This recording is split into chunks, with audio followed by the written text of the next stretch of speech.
வாக்கு எண்ணிக்கைக்காக திருச்சி மண்டலத்தில் செய்யப்பட்டுள்ள ஏற்பாடுகள் குறித்த விவரங்களோடு நேரலையில் இணைந்திருக்கிறார் மண்டல தலைமை செய்தியாளர் ரகுவரன். அங்கு என்னென்ன ஏற்பாடுகள் செய்யப்பட்டிருக்கின்றன?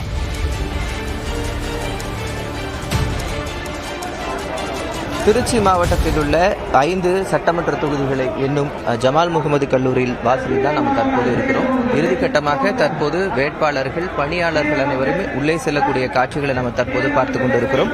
குறிப்பாக திருச்சியினுடைய 5 தொகுதிகளினுடைய வாக்கு எண்ணும் பணிகளானது இங்கே நடைபெறுகிறது. மொத்தம் 9 தொகுதிகள் இருக்கிறது திருச்சி மாவட்டத்தில்.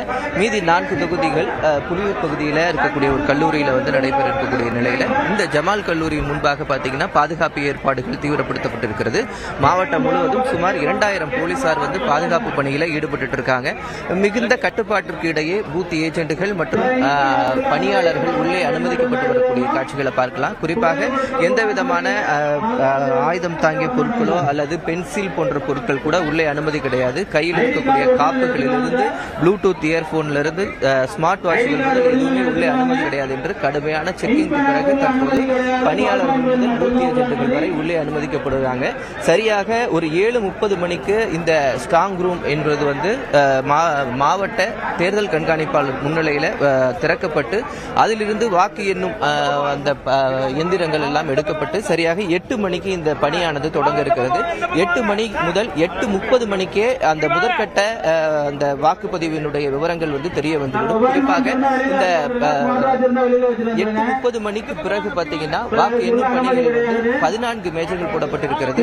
9 தொகுதிகளுக்கும் 14 மேஜைகள், அதிகபட்சமாக 27 முதல் 20 ரவுண்டுகளாக இந்த எண்ணிக்கையானது நடைபெறும். குறிப்பாக திருச்சியை பொறுத்த வரைக்கும் பார்த்தீங்கன்னா திருச்சி கிழக்கு தொகுதியில் தமிழக வெற்றி கழகத்தினுடைய தலைவர் விஜய் அவர்கள் போட்டியிடுறாரு. அதே மாதிரி திருச்சி மேற்கு தொகுதியில் மூத்த அமைச்சர் KN நேரு அவர்கள் போட்டியிடுறாங்க.